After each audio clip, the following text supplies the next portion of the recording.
Hello everyone, कैसे हो आप सब। आई होप आप सभी बहुत अच्छे से होंगे। मैं भी बहुत अच्छी हूँ।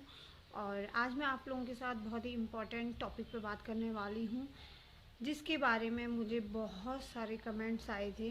एक्चुअली मेरा वैसे तो व्लॉगिंग चैनल है, मैं व्लॉग करती हूँ, डेली व्लॉग्स बनाती हूँ। जो लोग देखते हैं उन्हें पता है। बट जब मेरा चैनल स्टार्ट हुआ था उसके बाद 1 साल के बाद जब मेरे जो ब्लॉग्स थे वो अच्छे चल नहीं रहे थे, उस वजह से मैंने कुछ प्रेगनेंसी से रिलेटेड वीडियोस बनाई थी। और जिसमें बहुत सारी वीडियोज काफ़ी अच्छी चल रही है, अभी तक चल रही है वो।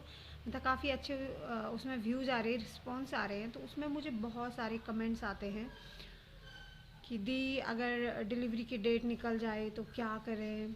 और मैंने एक सेपरेट वीडियो भी बनाया था उस टाइम पे, जब मेरे साथ ये खुद घटी थी ये प्रॉब्लम और ये चीज़ें मेरे साथ हुई थी। मैंने क्या स्टेप लिया, इसका मुझे क्या अंजाम भुगतना पड़ा, तो वो चीज़ें मैंने सब बताई थी। उस पर भी बहुत सारे कमेंट आए थे कि दी अगर ये हमारे साथ हो, हमारी जो डिलीवरी ड्यू डेट है वो निकल जाए तो हम क्या करें। तो मैंने सोचा कि देखो, हर किसी को कमेंट में रिप्लाई करना पॉसिबल नहीं है। फिर भी मैंने बहुतों को कमेंट में रिप्लाई भी किया हुआ है। और वो लोग ना क्या करते हैं, एक क्वेश्चन पूछते हैं, फिर उसके बाद उसी से मतलब चैट करने लग जाते हैं। तो इतना मेरे लिए पॉसिबल नहीं हो पाता है, क्योंकि मेरा ऑलरेडी एक बेटा है और वो भी अभी छोटा है, तो फ़ोन उसके पास रहता है, इस वजह से नहीं हो पाता। और मैं अभी सेकंड टाइम मैं फिर प्रेग्नेंट हूँ, तो अपनी सेहत भी मेरी मतलब ठीक नहीं रहती। आप लोगों को पता ही होगा, प्रेगनेंसी में अप डाउन्स चलते रहते हैं हार्मोन्स की वजह से। तो उस वजह से मैं इतना अप टू डेट नहीं हो पाती हूँ कि मैं हर किसी का कमेंट में रिप्लाई कर पाऊँ। तो इसलिए मैंने सोचा चलो मैं इसका सेपरेट से एक वीडियो बना देती हूँ। और टाइटल देख के तो आप समझ ही गए होंगे कि मैं किस बारे में बात कर रही हूँ। तो अगर आपकी जो डिलीवरी की ड्यू डेट है, जो आपको डॉक्टर ने दी रहती है लास्ट की, आपकी डिलीवरी इतनी तारीख को होनी है, अगर वो डिलीवरी डेट निकल जाए तो हम क्या करें। बहुत सारे लोगों के मन में बहुत सारे ऐसे सवाल आते हैं। जब मैं फ़र्स्ट टाइम पे प्रेग्नेंट हुई थी, मेरे दिमाग में भी ये सवाल आया था और मैंने भी मतलब भर भर के यूट्यूब पे सर्च मारा था। उस टाइम पे मेरा कोई चैनल नहीं था और मैं भी देखती रहती थी। 1 मंथ मेरा पूरा इसी में टेंशन में निकल जाता था कि कब डिलीवरी होती है, कब डिलीवरी होगी। वो इसलिए नहीं होती है लड़कियों को कि क्या होगा, लड़का होगा लड़की होगी, इसका इंतज़ार नहीं रहता। क्योंकि लास्ट मंथ में इतनी प्रॉब्लम्स होती है, उठने बैठने, खाने पीने, लेटने, सोने में, हर चीज़ में दिक्कतें आती है। बैक पेन, हर जगह मतलब लड़की परेशान रहती है। इस वजह से वो सोचती है बस ये डिलीवरी कब हो जाए, और इस वजह से हम लोग टेंशन में रहते हैं। और जब हमारी ड्यू डेट नज़दीक आती है, जो डॉक्टर ने जो डिलीवरी डेट हमें दी रहती है वो नज़दीक आती है, और हम सोचते हैं चलो अब तो डिलीवरी फाइनली होने वाली है, बट उसके बाद भी हमारी डिलीवरी नहीं हो पाती है। तो बहुत सारे लोग सोचते हैं कि अब क्या होगा, कोई प्रॉब्लम तो नहीं है। खुद मैंने ये चीज़ें एक्सपीरियंस की हैं और मैं खुद ही इतनी टेंशन में रहती थी कि अब क्या होगा, मेरी डिलीवरी डेट तो निकल चुकी है।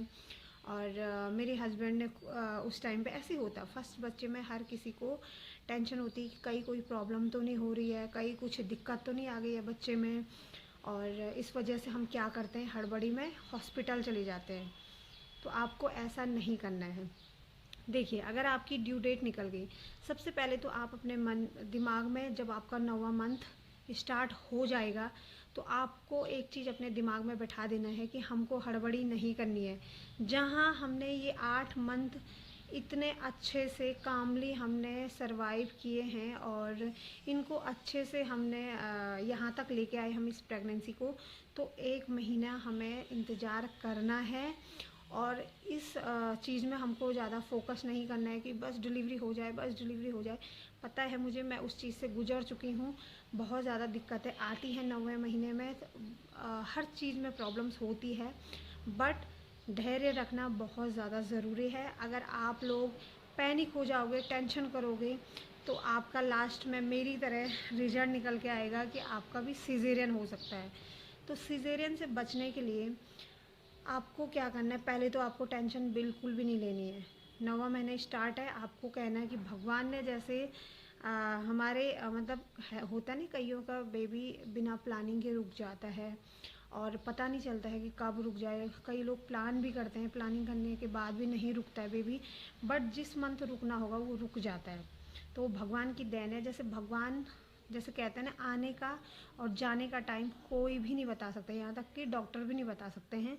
और तो फिर जो चीज़ भगवान ने तय की है वो भगवान ही उसी टाइम पे, जिस टाइम उन्होंने डिसाइड किया होगा कि ये इस टाइम पे आएगा, तो वो उसी टाइम पे ही आएगा। तो थोड़ा सा आपको काम होने की ज़रूरत है। और आपको क्या करना है 9वें महीने में, अगर आपकी डिलीवरी डेट मानो निकल गई है, ठीक है, आपका बेबी बहुत अच्छे से मूवमेंट कर रहा है, क्योंकि 9वें मंथ में बेबी बहुत ज़्यादा मूवमेंट करता है, उसको जगह नहीं मिलती है, अंदर स्पेस नहीं मिलता है हाथ पैर फैलाने के लिए, इसलिए वो बहुत ज़्यादा मूवमेंट करता है बाहर आने के लिए।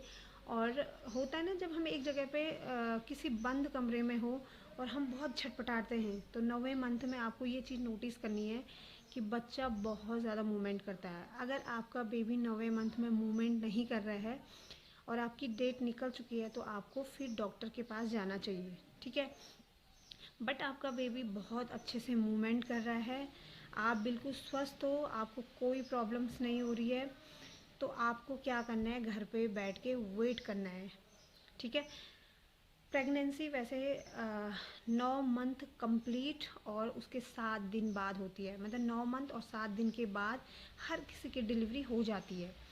तो आपको क्या करना है, 9 मंथ कंप्लीट होने के बाद आपकी डेट निकल जाती है, तो आपको 7 दिन, कम से कम 1 हफ्ता आपको घर पे रह के वेट करना है। आपको पैनिक नहीं होना है, आपको टेंशन तो बिल्कुल भी नहीं लेनी है, क्योंकि आप जब पैनिक होते हैं, टेंशन लेते हो ना, तो आपकी बॉडी में वैसे हार्मोन्स रिलीज होते हैं जो आपके मतलब जो नेचुरल लेबर पेन आने होते हैं उसकी प्रोसेस को रोक देते हैं।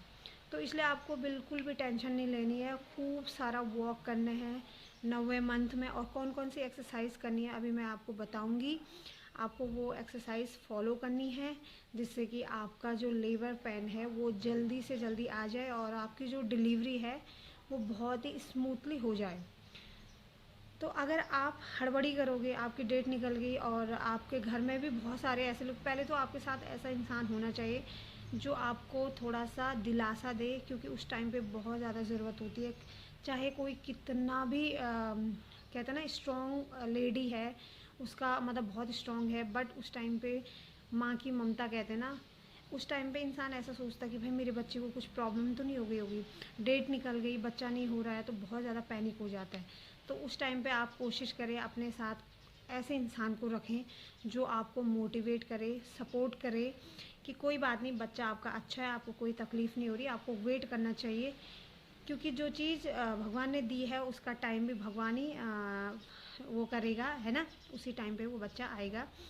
अदरवाइज़ अगर आप जल्दबाजी करोगे, हॉस्पिटल जाओगे, वहाँ पे वो आपको पेन के इंजेक्शन देते हैं और उसके बाद भी आपको पेन नहीं आता है, मतलब जो नेचुरली पेन होता है वो नहीं आता है, उसकी वजह से डॉक्टर क्या करते हैं ना, आपको सीज़र कर देते हैं। ऐसे मेरे साथ भी हुआ था, मेरा 9 मंथ कंप्लीट हो गए थे और उसके बाद भी मैंने एक हफ्ता नहीं, मैंने 4 दिन मैंने वेट किया था, क्योंकि घर पे भी होता ना, हस्बैंड भी उस टाइम पे डरे हुए थे, हस्बैंड की भी ज़्यादा ऐसी एज नहीं थी या मेरी ऐसी एज नहीं थी कि भाई हम थोड़ा सोचें, और सब घबरा गए। हमने कहा यार डेट निकल चुकी है, ऐसा करते हैं एक बार डॉक्टर के पास चले जाते हैं।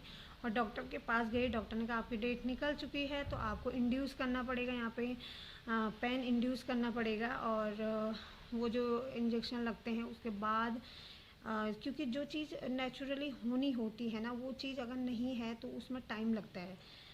जो आप लेबर पेन जो इंड्यूस कर रहे हैं, अगर आपका एक्चुअल लेबर पेन जो आना था वो उसका टाइम नहीं हुआ, तो वो इंजेक्शन भी आप पे काम नहीं करते हैं। ये मेरा पर्सनल एक्सपीरियंस है।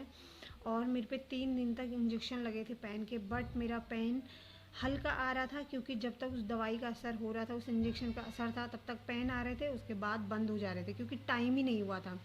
उस वजह से डॉक्टरों ने कहा 3 दिन हो गए और लगातार आपको इंड्यूस किया जा रहा है, पेन इंड्यूस किया जा रहा है, आपकी बेबी की हार्ट बीट लो हो रही है, क्योंकि बच्चे को भी प्रॉब्लम होगी ना, अगर आपको इंजेक्शन लगेंगे, आपकी बॉडी में एक्स्ट्रा बाहर से कुछ चीज़ें डाल रहे हैं, तो आपकी बेबी को भी बहुत ज़्यादा दिक्कतें हो सकती हैं, जिस वजह से डॉक्टर फिर डरते हैं और कहते हैं कि चलो आपका सिजेरियन ही करना पड़ेगा, अदरवाइज बच्चे को प्रॉब्लम हो सकती है। तो इन चीज़ों से बचना है तो अपने घर पे रहिए।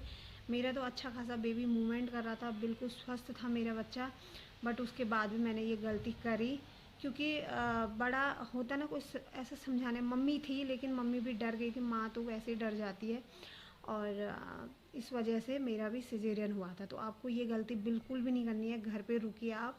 और जो नेचुरल लेबर पेन आता है ना, वो नेचुरल इसीलिए बोलते हैं क्योंकि जो पेन डिलीवरी के भगवान ने बनाया है वो सहन करने लायक होता है।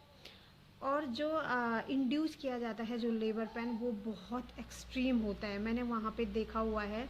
कहते हैं ना कि आजकल की लड़कियाँ हॉस्पिटल में जाके उस दर्द को बर्दाश्त नहीं कर पा रही हैं, तो वो इसलिए नहीं कर पाती हैं क्योंकि उनको एक्स्ट्रा जो वहाँ इंजेक्शन दिए जाते हैं पेन के, वो बहुत एक्सट्रीम होते हैं। जो नेचुरल लेबर पेन होता है उसका 2 गुना दर्द होता है, और जो नेचुरल पेन होता है ना, वो सहन करने लायक होता है। वो क्यों होता है? क्योंकि जब हमारी बॉडी में नेचुरल लेबर पेन होता है तो हमारी बॉडी में ऐसे हार्मोन्स रिलीज़ होते हैं जो उस पेन को वेरेबल करने के लिए, मतलब उसको सहन करने के लिए ऐसे हार्मोन्स रिलीज़ होते हैं हमारी बॉडी में। बट जब एक्स्ट्रा ये इंजेक्शन लगते हैं पेन के, तो उसमें वो हार्मोन्स रिलीज़ नहीं होते हैं बॉडी में, इसलिए हमें उसका पेन बहुत एक्सट्रीम लगता है, बहुत ज़्यादा लगता है। इस वजह से लोग घबरा के फिर क्या कर देते हैं, सिजेरियन कर देते हैं। तो आपको नेचुरल लेबर पेन के लिए घर पे वेट करना है। अगर आपका बेबी बिल्कुल मूवमेंट कर रहा है, आप बिल्कुल स्वस्थ हो, तो अब आपको मैं बताती हूँ कि आपको कौन कौन सी एक्सरसाइज फॉलो करनी है 9वें मंथ में। और खूब पानी पीते रहना है, फ्रूट्स खाते रहना है, एक्सरसाइज करती रहने हैं, और घर पे वेट करना है जब तक हो सके। आपका बेबी अगर मूवमेंट कर रहा है, आपको वेट घर पे करना है। आपको जल्दबाजी बिल्कुल नहीं करनी है, क्योंकि बहुत ज़्यादा डरावना मंजर होता है हॉस्पिटल का, वो बहुत परेशान करते हैं। तो उन चीज़ों से आपको बचना है, तो आपको घर पे वेट करना पड़ेगा। हाँ, अगर आपको वाटर लीकेज हो जाता है, जो कहते हैं ना पानी की थैली फट जाना, अगर ऐसी कोई दिक्कत आ जाती है, या फिर आपको कोई ब्राउन डिस्चार्ज हो रहा है, आपका बेबी मूवमेंट नहीं कर रहा है, आपको कोई प्रॉब्लम्स हो रही है, तो आपको फिर वेट नहीं करना, आपको तुरंत हॉस्पिटल जाना है। ठीक है? तो इन चीज़ों में अगर आपकी बॉडी में ये चीज़ें दिखती हैं, आपको ये चीज़ें लगता है कि ये चीज़ें हो रही है, ब्राउन डिस्चार्ज हो रहा है, वाटर लीकेज हो रहा है, या फिर बेबी मूवमेंट नहीं कर रहा है, तो आपको फिर हॉस्पिटल जाना चाहिए, फिर आपको वेट नहीं करना चाहिए। और अगर ये चीज़ें आपको नहीं हो रही हैं, बेबी सही है, तो आपको घर पे बैठ के वेट करना चाहिए। तो चलिए टाइम वेस्ट नहीं करते हैं, मैं आपको 2-3 एक्सरसाइज बताती हूँ। आप ये एक्सरसाइज फॉलो करिए और अपने नेचुरल लेबर पेन आपके आ जाएंगे और आपकी नेचुरली डिलीवरी हो जाएगी। तो आपको क्या करना है, आपको अपने इस तरीके से, कहते हैं ना जैसे आप बाथरूम में बैठते हो पॉटी करने के लिए, आपको उस पोजीशन में बैठना है। इससे क्या होगा, आपकी ये वाली जो एरिया है ना, थाइस की एरिया, ये मसल्स आपकी फ्लेक्सिबल होगी, और यहाँ की आपकी हड्डी फ्लेक्सिबल होगी, जिससे आपको लेबर पेन इंड्यूस होने में लेबर पेन जल्दी आएंगे, और जिस वजह से आपकी नॉर्मल और इजीली डिलीवरी हो जाएगी। तो आपको क्या करना है, इस तरीके से रहना है, और इस तरीके से आपको होल्ड करना है अपनी पोजीशन को। अगर आपसे इस तरीके से भी हो सकता है पंजों में, तो आप इस तरीके से भी कर सकते हो। इस तरीके से आप पंजे में खड़े हो जाइए, इस तरीके से। वैसे इतना वेट आप लोग ले नहीं पाओगे, बट आप ऐसा भी करोगे ना, तो आपकी इजीली डिलीवरी हो जाएगी। और कोशिश करें ये जो चीज़ है ना खुले, जितना आप इसको इतना खोलोगे उतना आपके लिए अच्छा है। आपके यहाँ पीछे भी प्रेशर पड़ेगा, और आपकी ये वाली मसल्स खुलेंगी, और आपको अपनी पीठ जो है बिल्कुल सीधी रखनी है। इस तरीके की पोजीशन आपको बनानी है। अगर आपसे नहीं हो पा रहा है, तो आप ऐसे भी अपने अपर बॉडी को अपने पैरों में इस तरीके से सपोर्ट देके अपने इन पैरों को पीछे की तरफ इस तरीके से खींच सकते हो। ठीक है? आप ऐसे भी कर सकते हो, ये तो सबसे बेस्ट हो जाएगा ये वाली पोजीशन। और आपको होल्ड करना है, जितना आप होल्ड कर सकते हो। उसके बाद आप थोड़ी देर रिलैक्स करिए, थोड़ी देर आप रिलैक्स हो जाइए, उसके बाद फिर से आप ये वाली पोजीशन में आइए।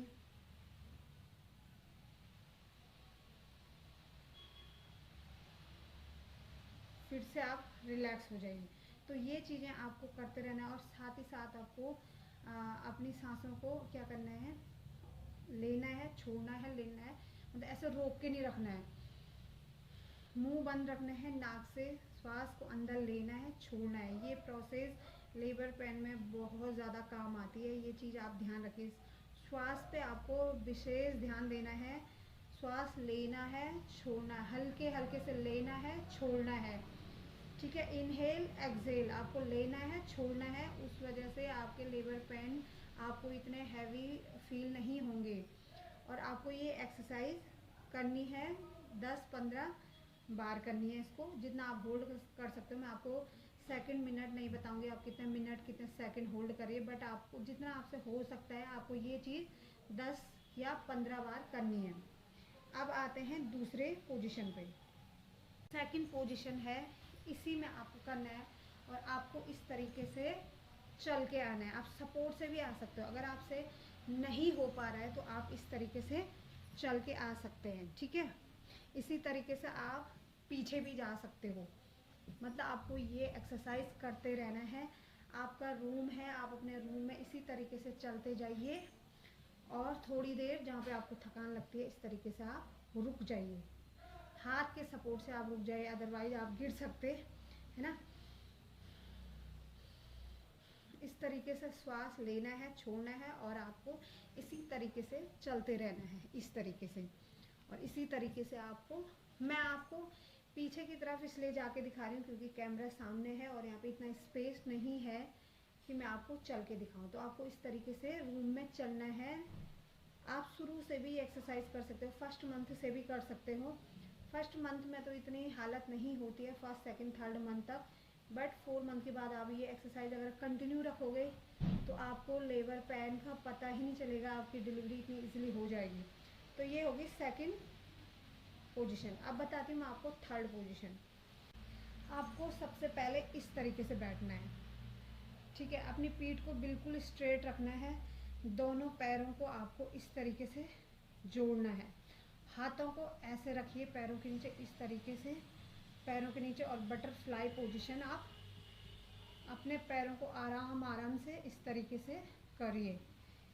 इससे भी आपके ये वाली जो जॉइंट्स हैं वो खुलेंगे और मसल्स आपकी फ्लेक्सिबल होगी। तो आपको बेबी होते टाइम बिल्कुल भी पेन का पता नहीं चलेगा। तो आपको इस तरीके से पीठ को बिल्कुल सीधी रखनी है,